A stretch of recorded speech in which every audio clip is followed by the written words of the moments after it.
ప్రజాస్వామ్యం ఖూనీ అవుతోందని, కాంగ్రెస్ పాలనలో సామాన్యుడికి రక్షణ కరువైందని బీజేపీ తెలంగాణ రాష్ట్ర అధ్యక్షుడు ఎన్ రామచంద్రరావు ధ్వజమెత్తారు.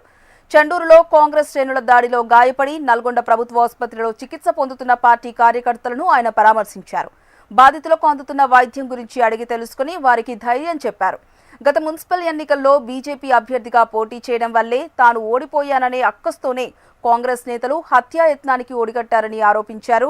రాష్ట్రంలో రాచరిక పాలన కొనసాగుతోందని, పోలీసులు నిష్పక్షపాతంగా వ్యవహరించాల్సింది పోయి అధికార పార్టీకి కార్యకర్తల్లా మారిపోవడం దురదృష్టకరమని ఆవేదన వ్యక్తం చేశారు.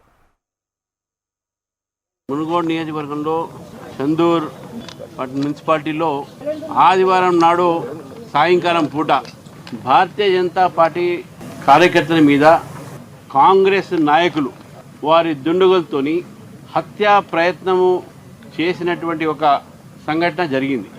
అందులో దాదాపు 6 భారతీయ జనతా పార్టీ కార్యకర్తల మీద తీవ్రమైనటువంటి గాయాలు జరిగినాయి. ఈరోజు వారు హాస్పిటల్లో ఇక్కడ ఉన్నారు. 6 అడ్మిట్ చేస్తే 2 నిన్న డిశ్చార్జ్ చేశారు. అదేవిధంగా ఈరోజు ఇంకా 4 చికిత్స పొందుతూ ఉన్నారు. 4లో దొత్తి శివ, సోమరాజు, మహేష్, గణేష్, వెంకన్న వీళ్ళందరూ కూడా ఇంకా హాస్పిటల్లో ఉన్నారు.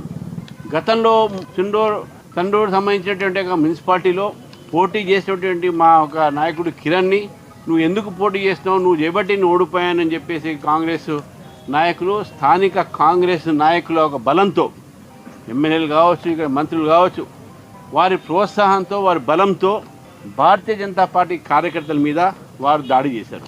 హాస్పిటల్కి తీసుకువస్తే ఎంతవరకు ప్రెజర్ పెట్టారంటే వాళ్ళకు ట్రీట్మెంట్ కూడా సమయానికి ఇవ్వలేదు. స్కానింగ్ చేయమంటే స్కానింగ్ చేయలేదు. తర్వాత మా వాళ్ళు ఇక్కడ ప్రెజర్ పెట్టి వర్షిత్ రెడ్డి గారు, మనోహర్ రెడ్డి గారు, మా నాయకులు ఇక్కడ గోల్మది గారు, చంద్రశేఖర్ జీ, వీరందరూ, రాజారాం గారు, వీరందరూ కూడా ప్రెజర్ పెడితే అప్పుడు వారికి ట్రీట్మెంట్ జరిగింది. ఇంత దారుణమైన పరిస్థితి తెలంగాణలో కాంగ్రెస్ పార్టీ తీసుకొచ్చిందంటే వాళ్ళ నాయకులే ఈరోజు ఇక్కడ పరిపాలిస్తూ ఉన్నారు. ఇది రాజరికం చేస్తూ ఉన్నారు. ఇక్కడ ప్రజాస్వామ్యం లేదు. ఇక్కడ పోటీ చేస్తే ఏమవుతుందండి? ఒక చందూరు ఒక ఎగ్జాంపుల్ మాత్రమే.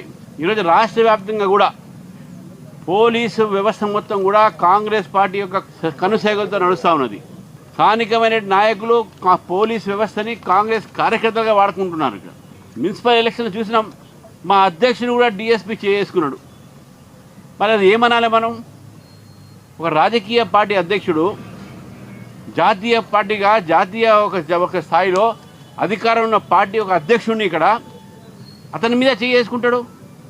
మర్యాద ఉండదు. కార్యకర్తల్ని ఇక్కడే కాదు, మొత్తం రాష్ట్రంలో కూడా ఈరోజు పెద్దపల్లి కానివ్వండి, మంచిర్యాల కానివ్వండి, ఎక్కడ చూసినా కాంగ్రెస్ కార్యకర్తలు, కాంగ్రెస్ నాయకులు పోలీసుల ఒక బలంతో భారతీయ జనతా పార్టీని అణిచివేసే ప్రయత్నం చేస్తూ ఉన్నారు. ఇక్కడ ఇది 2వ ఇన్సిడెంట్, 3వ ఇన్సిడెంట్ కాదు, చాలా ఇన్సిడెంట్ జరిగినాయి. సిద్దిపేట జిల్లాలో విషాదం